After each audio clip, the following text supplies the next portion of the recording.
I hate plan B because we have so many doubters.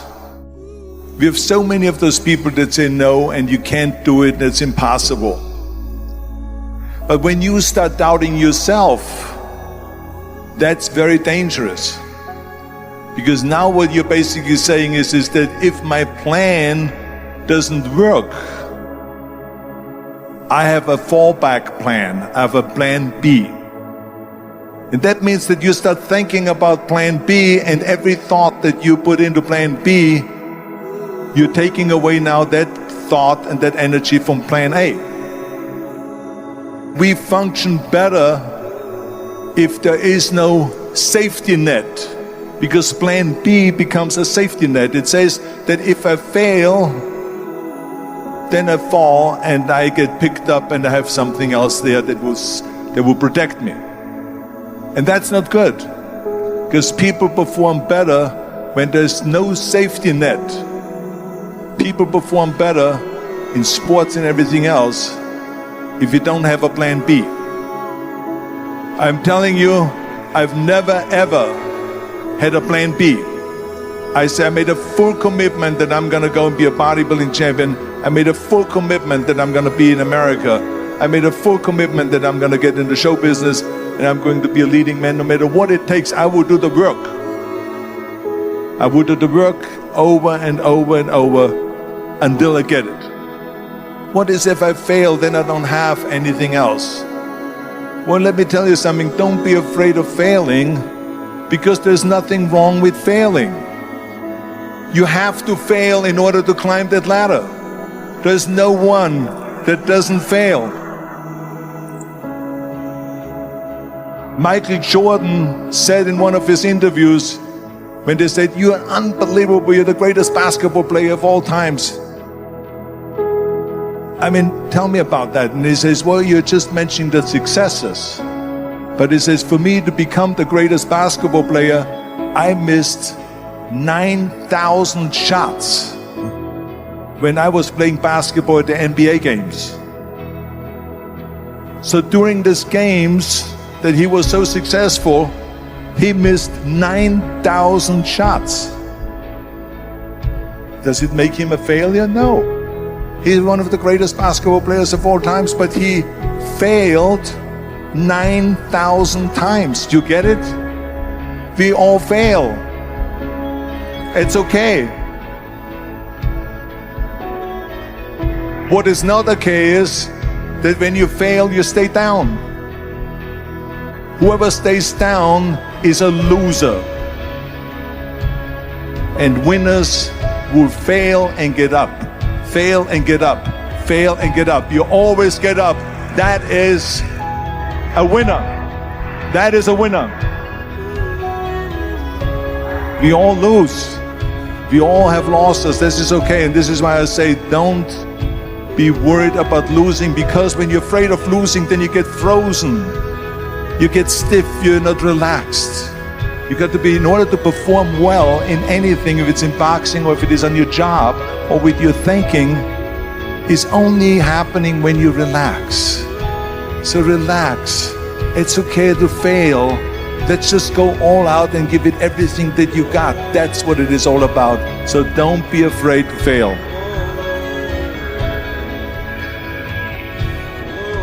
Every day we are benefiting from someone helping us.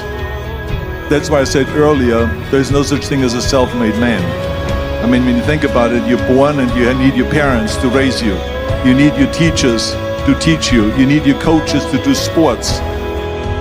Out of the thousands and thousands of people that helped me, Arnold was one of them that helped me to translate into English so I could fill out my entry form for the Mr. Universe contest. And then he flew with me to London to the Mr. Universe contest. He was an extraordinary friend that took thousands and thousands of pictures since then and helped me in every one of the competitions and everything, was a huge supporter. But this is the kind of people that you need.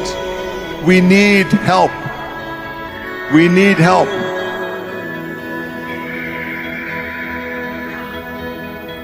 I remember that everything I did always needed help. Think about it when someone says, Arnold, you're the greatest self-made man. I said, you can call me anything you want. You can call me Arnie, you can call me Schwarzenegger, you can call me Terminator, you can call me Governator, but don't ever call me self-made man. I said, because I did not get to that point by myself. I mean, think about just to be successful in the movies. How are you going to be successful in the movies without having an audience? The only one that makes you successful in the movies is the people that go to see the movie. So how can you say to your self-made man when you need millions and millions and millions of people all over the world to go and see your movies, so people, then the press looks at it and says, this guy has a big box office success. It's the people. It's you.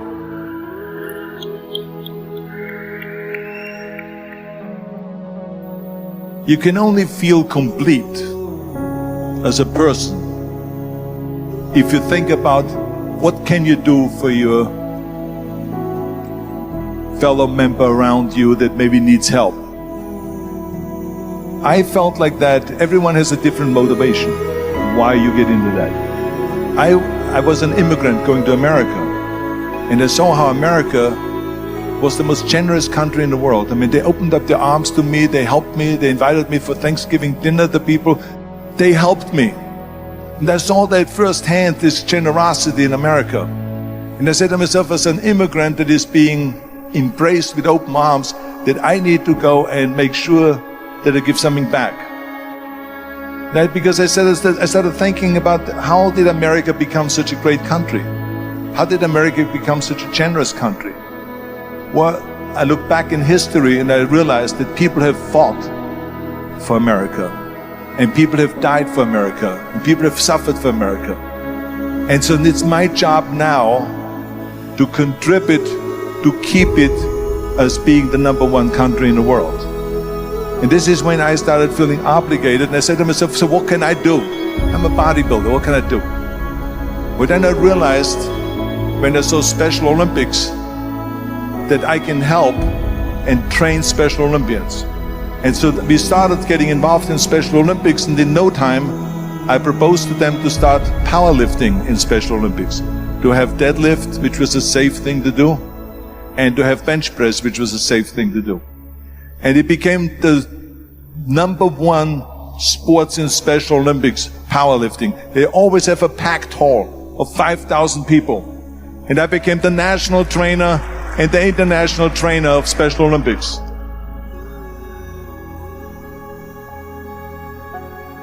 And I tell you, I felt so good. I felt better than winning a bodybuilding competition, going to one of their competitions and seeing 100 of those athletes from all over the world competing in powerlifting and being happy and being included and being felt that they're equal to all of us. It was the most unbelievable feeling, and this is why I got so excited about it that then after that, I started, going around to military bases in America and training our military personnel. Because in those days, bodybuilding and weight training wasn't popular. Now it is. Now when you go to Iraq, to Baghdad or somewhere like that, and you see the American soldiers train, they have the biggest facilities. It's like this dome here. This is how big the training facilities are now. So it all changed. But in those days, it wasn't popular at all. So I went from military base to train the soldiers, and the sailors, the airmen, and all of them. And the more I got into that, the more I realized how good it feels to give something back. And that's when my idea came about after-school programs, because after school, when I traveled to all the schools to train students, I saw there was a huge gathering of students after the school was over outside the school. And I asked the school principal, what are all the students doing? And he said to me, Arnold, you have to understand that 70% that the kids in our schools, they come from parents where 70% of the parents are both working.